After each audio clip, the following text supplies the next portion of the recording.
primeiro dos 7 selos, ouvi a voz de trovão que dizia: Venha. Foi quando vi um cavalo branco, seu cavaleiro guiava o vale e usava uma coroa. E ele cavalgava como um vencedor, determinado a vencer.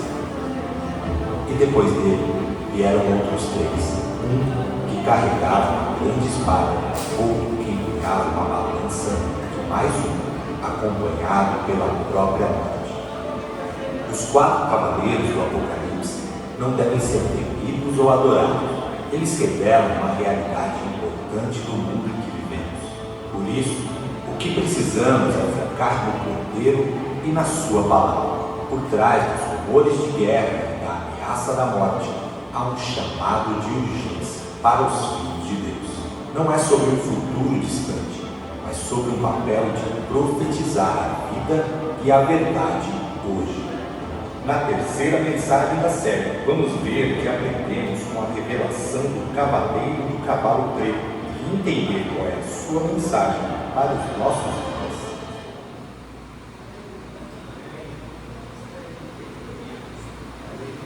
Amém, queridos? Boa noite.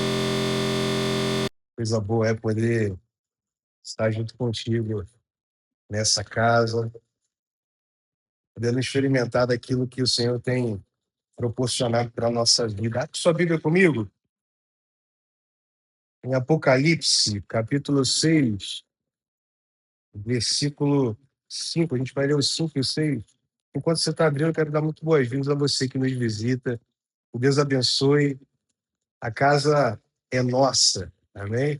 O Pai tem estado conosco. Coisa boa, né, filho? Hã?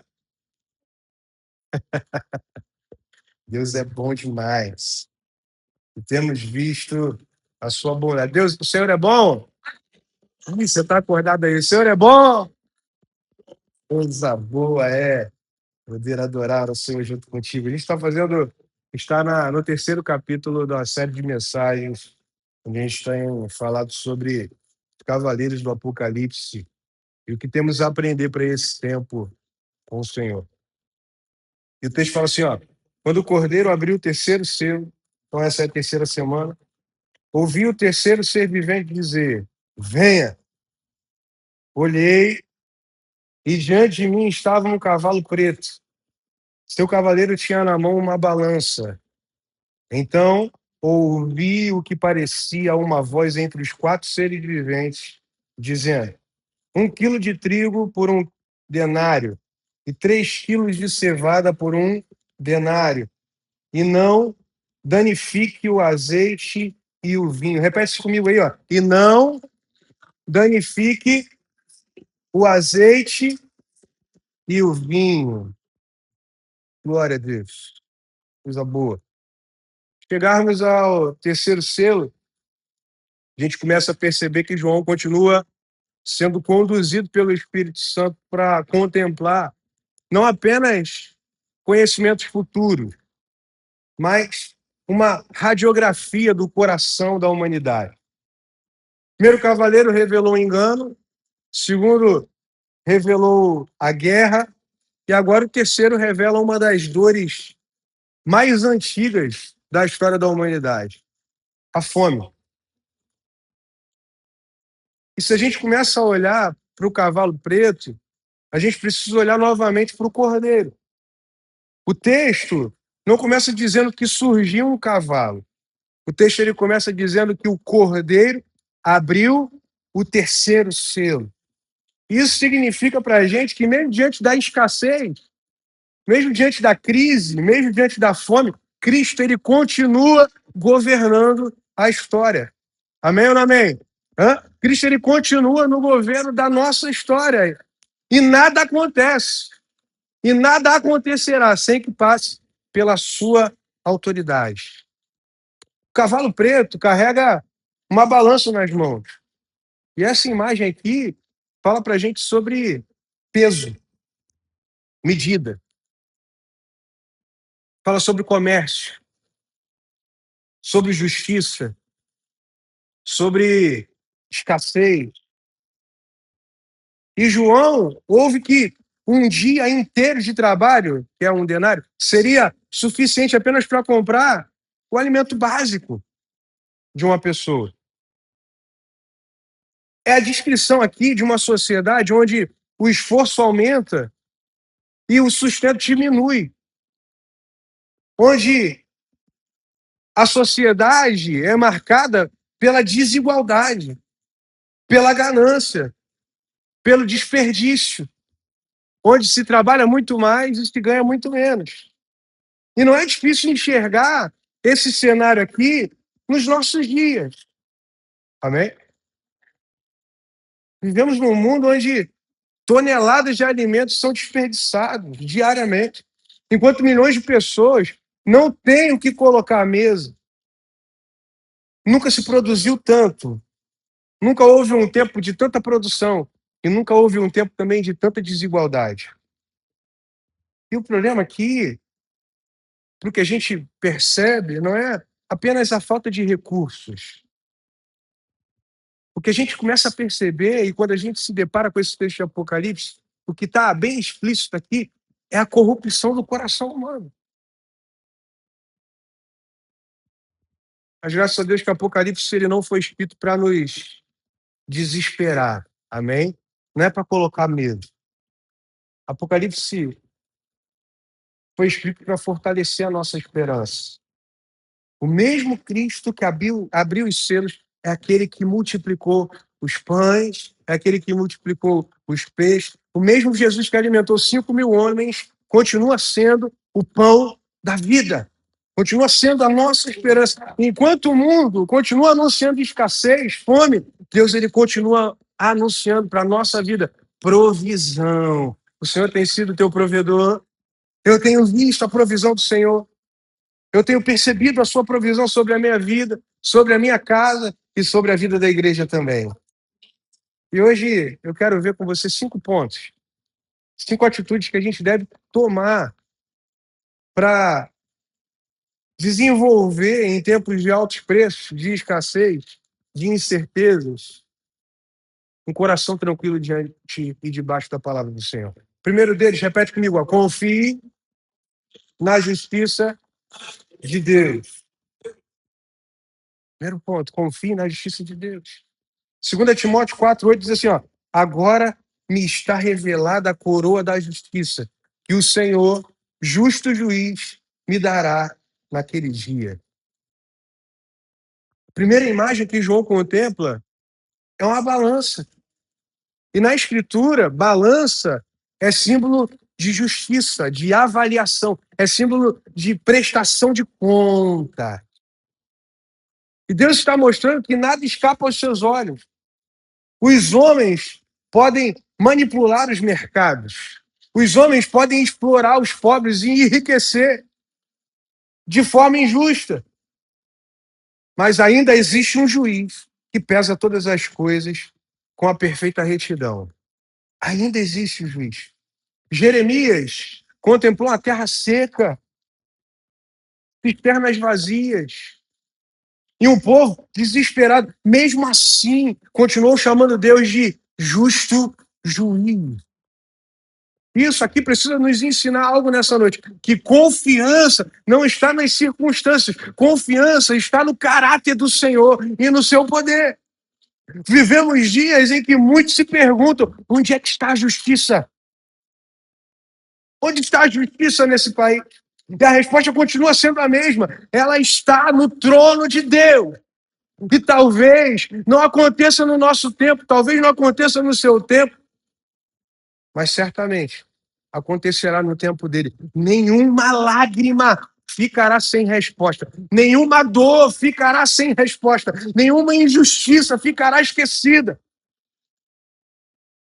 E talvez você esteja trabalhando muito, investindo muito do seu tempo e colhendo pouco. Talvez essa seja a tua realidade.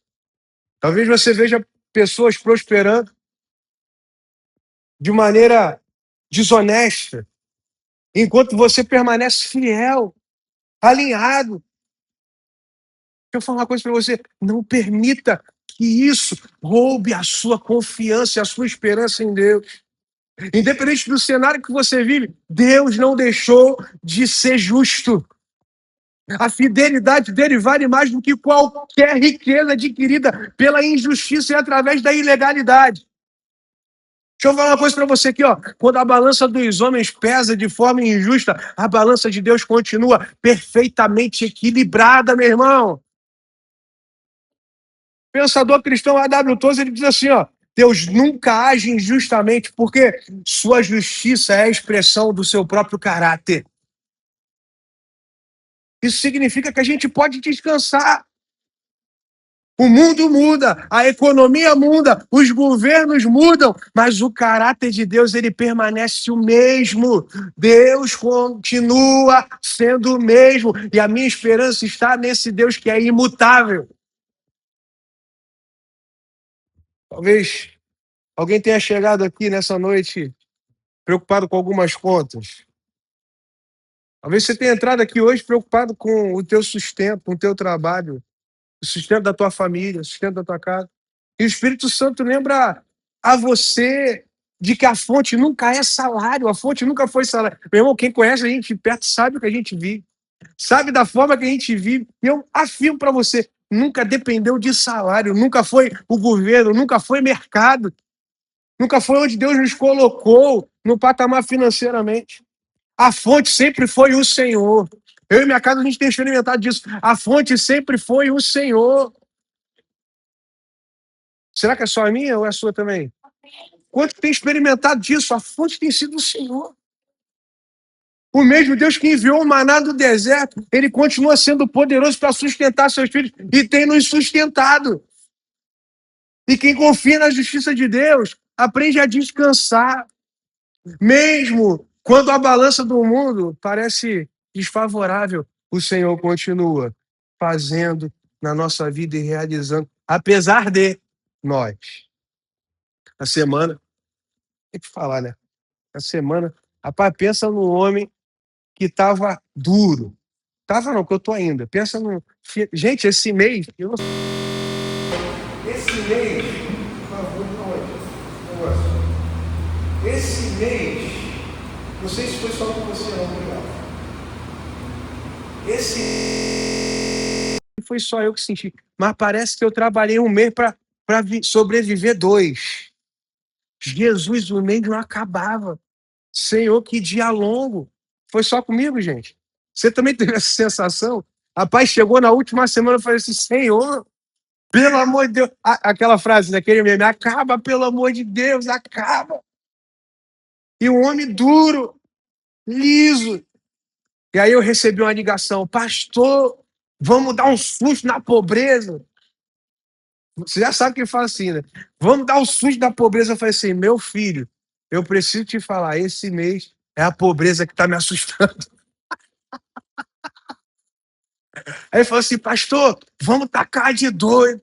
Vou usar meu limite especial. Eu falei, meu Deus, vai tocando na vida do teu filho, Senhor. Vai tocando na vida dele para ele me levar para jantar, Jesus. Ele falou, vamos tacar de doido. Rapaz, fui comer sushi. Duro.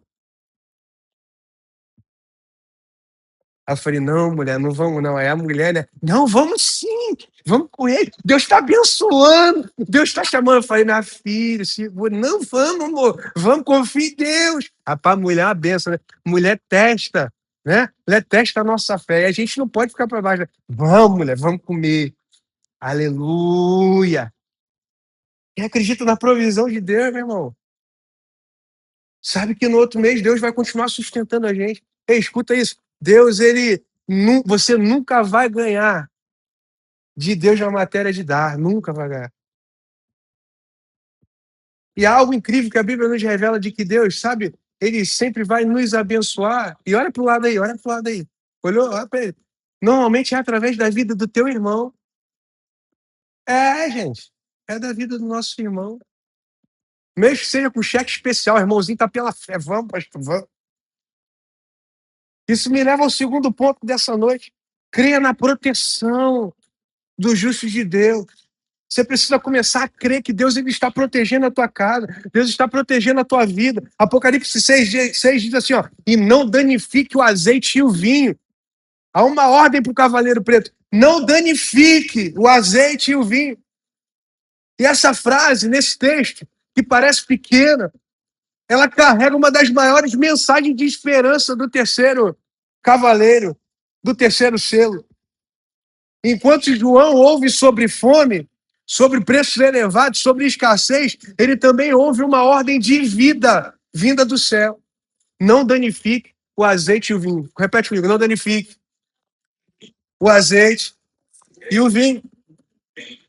Isso aqui nos ensina que, mesmo no meio do juízo, Deus ele continua estabelecendo limites. O inferno nunca teve liberdade absoluta. Satanás nunca fez o que quis. Ele sempre faz e fez apenas o que Deus o permitiu fazer. Foi assim com Jó. O inimigo queria destruir tudo, mas Deus disse assim, ó, Satanás, até aqui. É até esse momento. Porque existe uma fronteira que o diabo nunca consegue ultrapassar. E quem estabelece os limites continua sendo o nosso Deus. O azeite nas escrituras representa unção, representa alegria.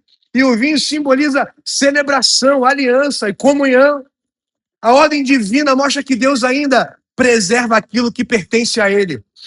Mesmo quando a crise chega, a presença de Deus continua disponível para a minha vida e para a tua vida. Mesmo quando falta o pão, ainda não falta graça. Mesmo quando falta recurso, não falta misericórdia de Deus. Há pessoas que confundem proteção com ausência de dificuldade. E a Bíblia não nos promete isso. José foi protegido na prisão. Daniel foi protegido dentro da cova. Os 3 hebreus lá foram protegidos dentro da fornalha. Paulo foi protegido dentro do cárcere.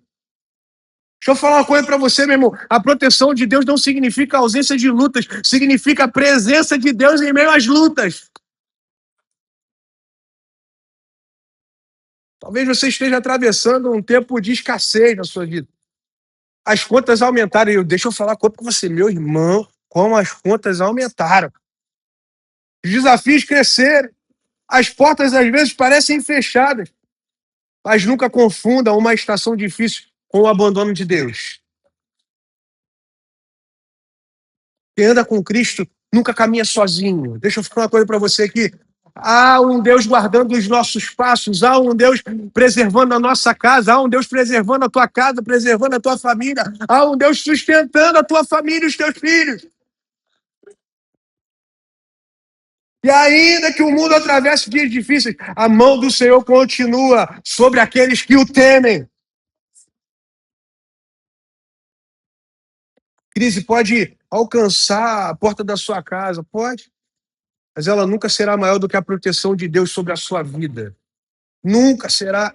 Quando Deus guarda, ninguém destrói. Quando Deus sustenta, ninguém impede. Quando Deus abençoa, meu irmão, nenhuma crise consegue cancelar aquilo que Ele tem para derramar sobre a tua vida. Charles Spurgeon diz assim, ó, a providência de Deus é como um rio. Às vezes parece correr lentamente, mas nunca deixa de chegar ao destino. Pode parecer que está devagar. Pode parecer que está lento. E que verdade extraordinária temos para essa noite. Há um momento em que pensamos que Deus está demorando, mas Deus ele nunca chega atrasado, amém? Ele chega no tempo perfeito.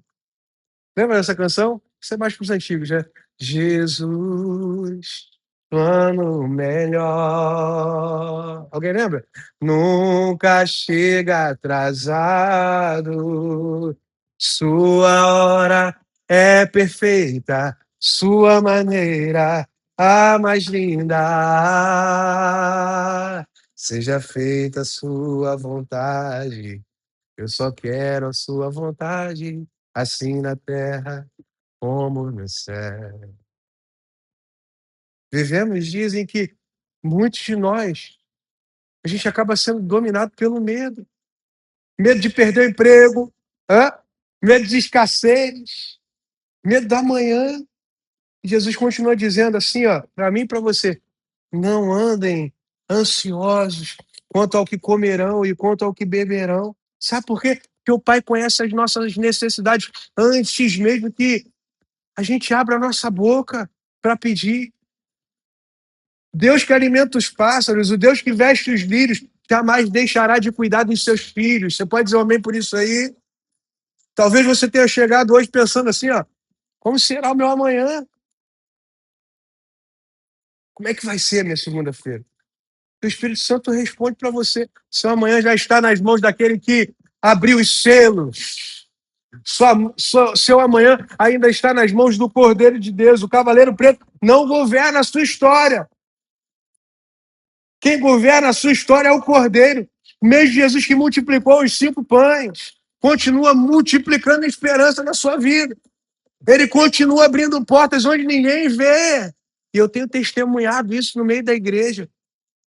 O desespero de portas se fechando ao meio do dia e ao anoitecer portas se abrindo.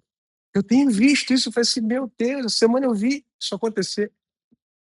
Tanto tempo uma pessoa buscando uma vaga de emprego. E aí foi mandado embora naquele dia, na parte da noite. Chegou, já recebeu uma proposta. Meu irmão, que loucura! Que loucura! Num tempo de escassez, uma pessoa é demitida daqui e aí passa por uma entrevista no mesmo dia e é contratado no outro dia. Até para aqueles que creem e depositam a sua esperança nas mãos do autor e consumador da nossa fé. O nome dele é Jesus, o único cordeiro digno de desatar os 7 selos.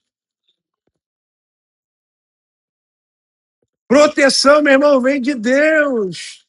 Não depende da abundância do mundo, depende apenas da fidelidade do Pai sobre a nossa vida. E certamente temos experimentado dessa fidelidade sobre a nossa casa. Terceiro ponto, como lidar com isso? Reavalie suas prioridades de vida. Reavalie suas prioridades de vida. Assim diz o Senhor dos Exércitos, Ageu capítulo 1, versículo 7. Vejam aonde os seus caminhos os levaram. Vejam aonde os seus caminhos os levaram. O terceiro cavaleiro não revela apenas uma crise econômica. Ele revela uma crise de prioridade. Porque antes de faltar o pão, certamente faltou obediência. Antes de faltar alimento, faltou temor. E foi exatamente isso que aconteceu nos dias de Ageu. O povo dizia que não era tempo de reconstruir a casa do Senhor. Deixa eu falar uma coisa para você aqui. Cada um estava preocupado com a sua própria casa, com os seus próprios interesses, com os seus próprios projetos. Enquanto isso, o altar permanecia abandonado. E aí vem Deus e faz uma pergunta. Vejam aonde os seus caminhos os levaram. Em outras palavras, ele está falando assim, parem por um instante. Olhem para a direção da vida de vocês. E há momentos em que Deus permite determinadas circunstâncias para que façamos uma revisão na nossa caminhada. Para que a gente faça uma análise daquilo que a gente está vivendo. Deixa eu falar uma coisa para você aqui, em nome de Jesus, irmão. Nem toda escassez é financeira. Nem toda escassez é financeira, eu repito. Sabe por quê? Há pessoas cercadas de bens, mas vazias de Deus.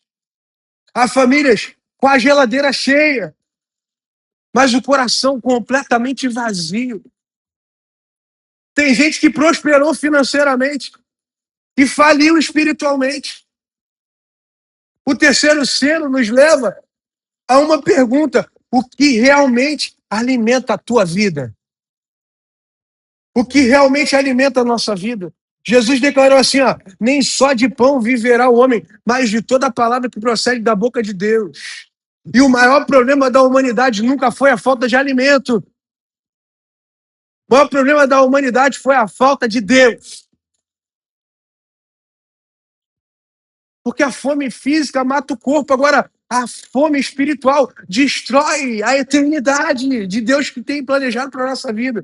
E é por isso, enquanto o mundo corre desesperadamente atrás do que é passageiro, Cristo continua convidando os seus discípulos a buscar o seu reino em primeiro lugar. quando as prioridades estão corretas, as demais coisas, eu repito, as demais coisas, elas encontram o seu devido lugar.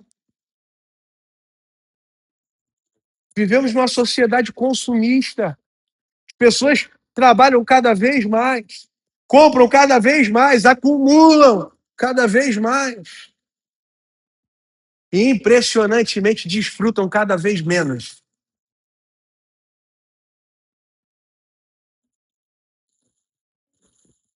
Há quem tenha tempo para tudo, menos para Deus. Há quem acompanhe todas as notícias, mas não consegue ler um capítulo da Bíblia. Há quem passe horas nas redes sociais, eu nem vou perguntar. Mas acho 5 minutos de oração um grande sacrifício. Terceiro cavaleiro, ele nos faz parar e perguntar: o que é que está ocupando o primeiro lugar da minha vida? Deixa eu fazer essa pergunta para você. O que é que está ocupando o primeiro lugar da sua vida? Porque aquilo que ocupa o primeiro lugar governa todas as outras áreas. O que ocupa o primeiro lugar governa as demais coisas.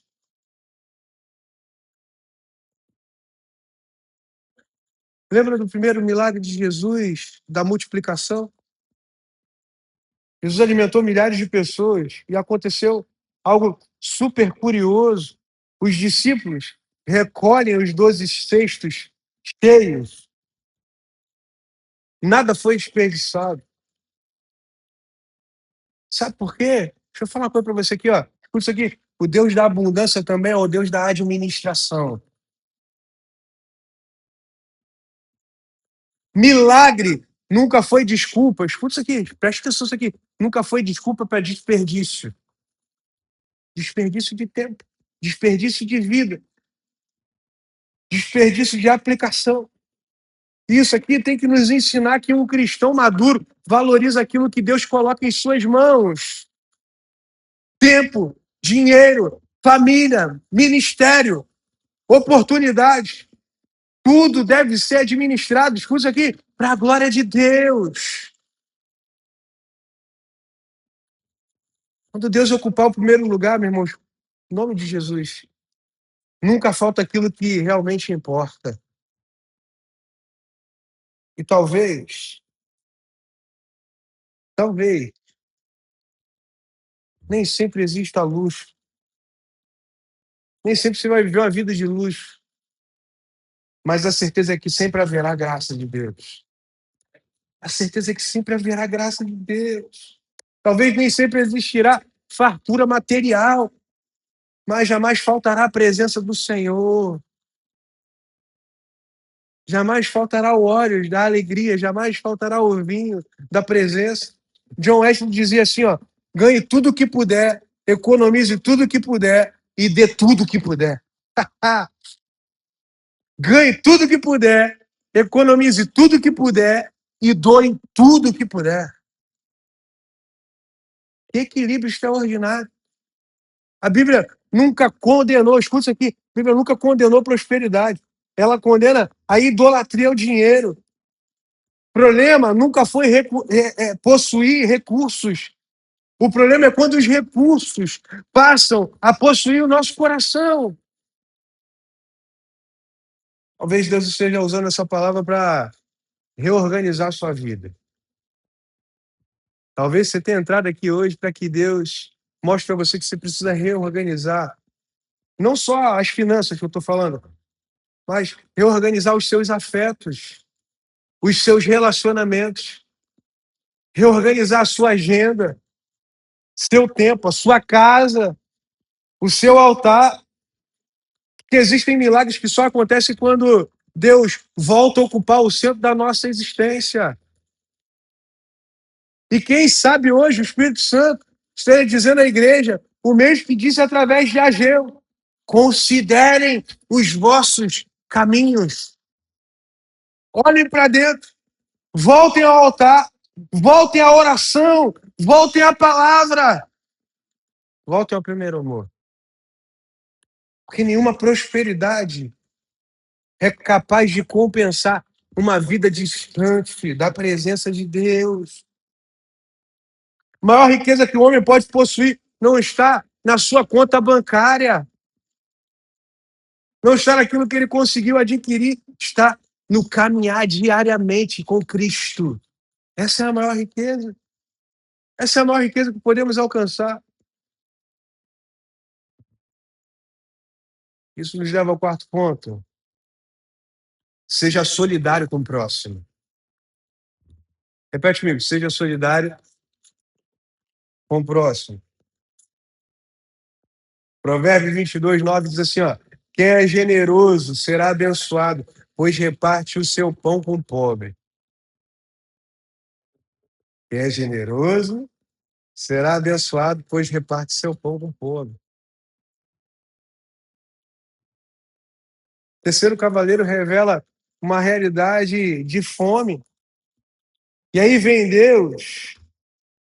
E Deus, ele nunca revelou essa realidade para a igreja e para que a igreja apenas observasse esse tempo no Apocalipse. Ele revela para a sua igreja para que a sua igreja entre no modo ação. Enquanto o mundo pergunta quem vai cuidar dos necessitados, sabe o que Jesus responde? Deem vocês algo para comer.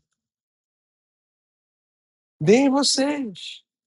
E foi exatamente isso que aconteceu diante da multidão faminta. Os discípulos enxergaram um problema. Jesus enxergou uma oportunidade. Os discípulos viram escassez e Jesus viu provisão. Eles disseram assim, ó, despede o povo, manda o povo embora. E Jesus respondeu assim, ei filhos, vocês podem ser essa resposta. Vocês podem ser essa resposta. Esse continua sendo o chamado da igreja. Não fomos levantados apenas para anunciar a esperança. Fomos levantados para ser instrumentos dela.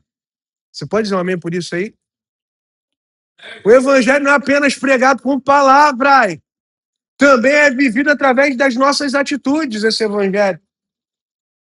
Tiago perguntou assim, ó, se o irmão tiver fome e você apenas disser, vai em paz, sem lhe dar o necessário, do que adianta? O verdadeiro cristão sempre produziu compaixão. E aonde Cristo entra, o egoísmo sai. Deixa eu repetir. Aonde Cristo entra, o egoísmo sai. Onde Cristo reina, a generosidade floresce. A igreja primitiva entendia disso. Ninguém considerava exclusivamente aquilo que possuía ser seu. Eles repartiam, serviam, acolhiam, cuidavam dos órfãos, das viúvas, dos pobres, dos estrangeiros. Talvez você tenha entrado aqui e você esteja tentando entender qual é a identidade dessa igreja. Essa é a identidade dessa igreja. Uma igreja que se ajunta para tudo, até para brigar. E no final da briga tem o quê? Um grande banquete. Amém ou não amém, gente? Pois aí, a Sibete tá morrendo de rir ali. Na nossa igreja tudo acaba na mesa. Porque Jesus nos ensinou a tudo tem que começar na mesa e terminar na mesa. E aqueles que se sentem família e entendem que família é isso, divergência de opiniões, suas particularidades, e aprendem a transpor isso para viver o amor que Cristo nos ensinou, acaba na mesa, todo mundo comendo, todo mundo alegre, um reparando que o outro está comendo muito, o outro reparando que o outro está gritando muito, mas tudo se trata da generosidade de Cristo, através da convivência entre irmãos.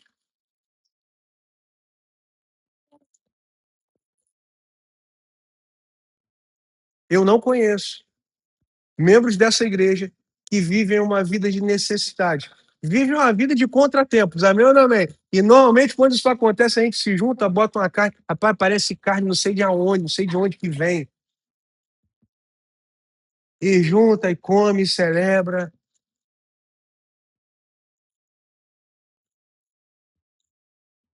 E a gente vive isso porque a gente compreende E tudo que temos e tudo que recebemos vem do Senhor. Nós cantamos agora, tudo vem dele, tudo volta para ele. Vivemos dia em que as pessoas acumulam muito e compartilham pouco. Há quem desperdice comida, enquanto outros não têm nem o que comer. Há quem compre por impulso. Eu não sei, marido, se você está aí, se você escuta o famoso Shopee, Shopee, no celular da tua esposa. Ah, meu irmão, misericórdia. Que isso, Vaguinho? Que isso, Ria? Deus está falando nessa noite. Tonight, Deus está falando.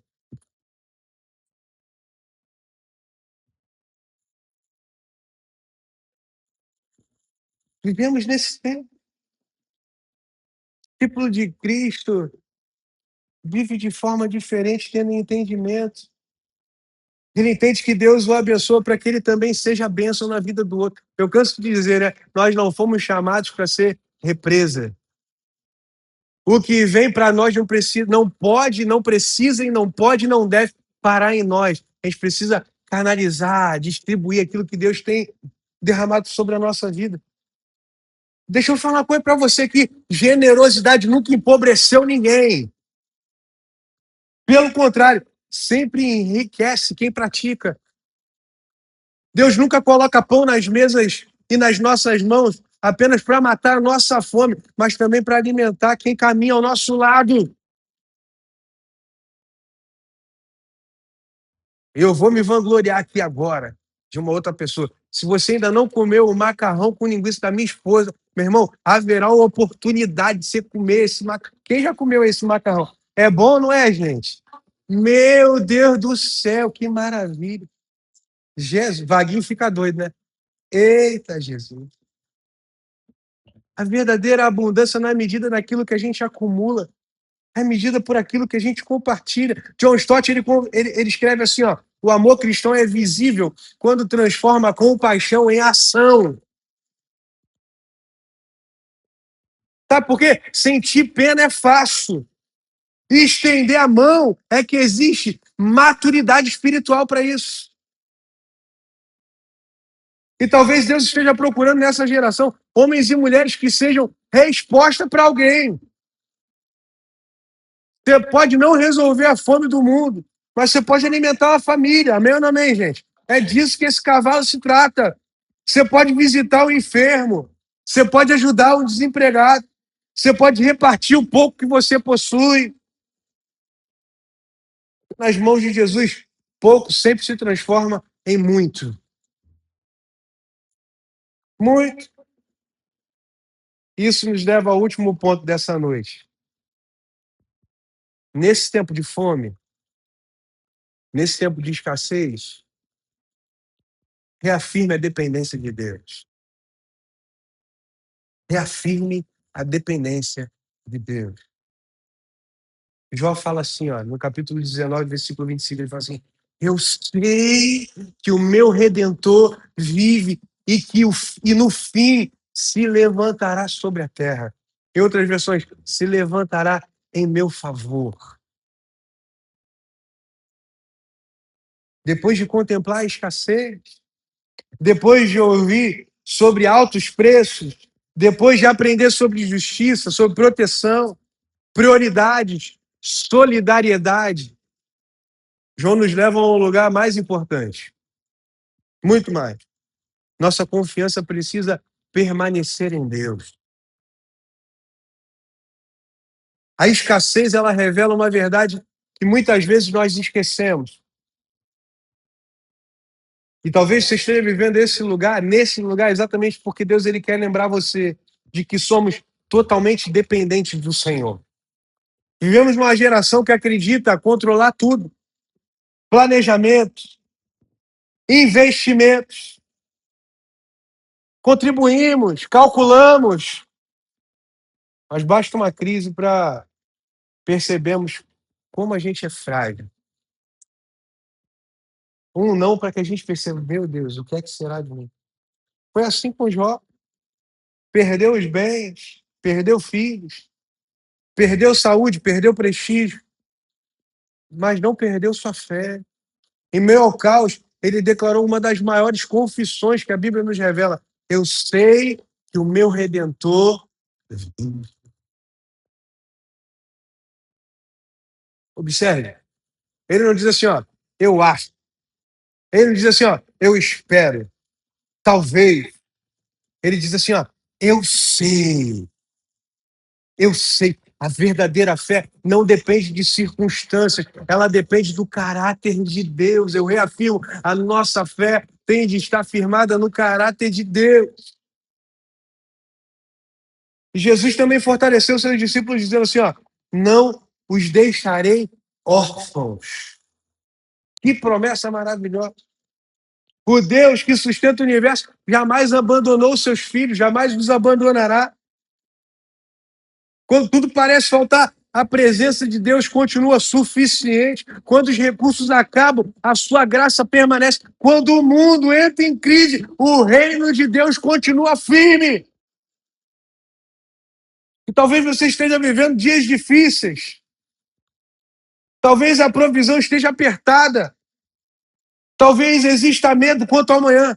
E hoje Deus lembra você. Sua esperança nunca esteve no dinheiro, nunca esteve na economia, nunca esteve na política, mas sua presença sempre esteve, sua esperança sempre esteve em Cristo Jesus. Quem depende de Deus nunca vive refém das circunstâncias, porque sua fonte está acima dessa terra. Nossa segurança não está naquilo que temos, está em quem nos sustenta. E quem nos sustenta é o Senhor Jesus Cristo. Billy Graham declara assim, ó, Deus nunca promete um caminho fácil, mas sempre promete a sua presença, e temos experimentado da sua presença na nossa vida. E quando Deus está presente, sempre existe esperança, sempre existe um futuro, sempre existe provisão. Terceiro cavaleiro nunca veio para anunciar para a vida da igreja a sua escassez.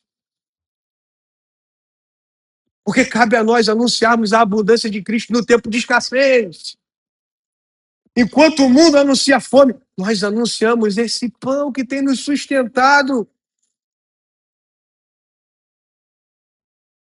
Enquanto o mundo anuncia medo, nós anunciamos esperança, porque aquele que multiplicou os pães, esse Deus, continua vivo e governando as nossas vidas. O Cavaleiro Preto veio revelar uma realidade dolorosa que pode se aplicar a você e a mim: fome, ganância, desigualdade. Mas ele também nos ensina grandes lições. Somos chamados a confiar na justiça de Cristo, a descansar na sua proteção, a reavaliar as nossas prioridades e a viver com generosidade. E reafirmar isso diariamente revela a nossa dependência do Senhor. Você pode se colocar em pé. Mesmo cordeiro que abre os selos é o cordeiro que venceu a morte. A sua esperança não está no mercado, a sua esperança está em Cristo. Por isso promovemos nesse mundo a justiça de Deus, o alívio ao sofrimento das pessoas, a esperança em Cristo, porque a história não termina com o cavalo preto. A história termina com um trono, termina com um cordeiro, termina com a multiplicação e a multidão vestida de branco, adorando ao Senhor.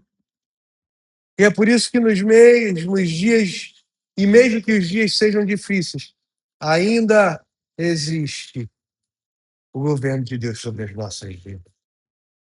O que nos traz esperança é a mensagem e a certeza da sua promessa de que Jesus ele voltará. Ele voltará, em breve ele voltará para buscar a sua igreja. O Senhor voltará. Feche os seus olhos. Nós temos essa divina revelação. de que em meio à fome temos um banquete preparado para o Senhor. A mesa está posta. A mesa está posta. E o convite desse pai, o convite do pai, é para que a gente venha, participe dessa mesa. E talvez a pergunta, através da religiosidade que para na sua mente é: mas, pastor, como é que eu vou participar dessa mesa? E Deus ele não se preocupa como você está, porque ele não enxerga como você está. Deus ele enxerga aquilo que ele planejou para você no seu amanhã. E essa é a fonte do convite dele para participar da sua mesa. A mesa do Senhor está posta.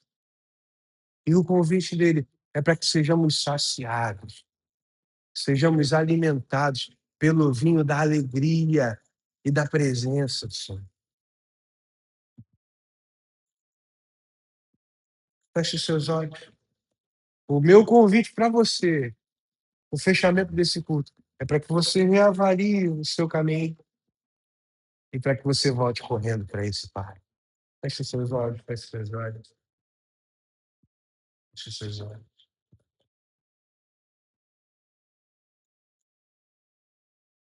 Fale com o Senhor.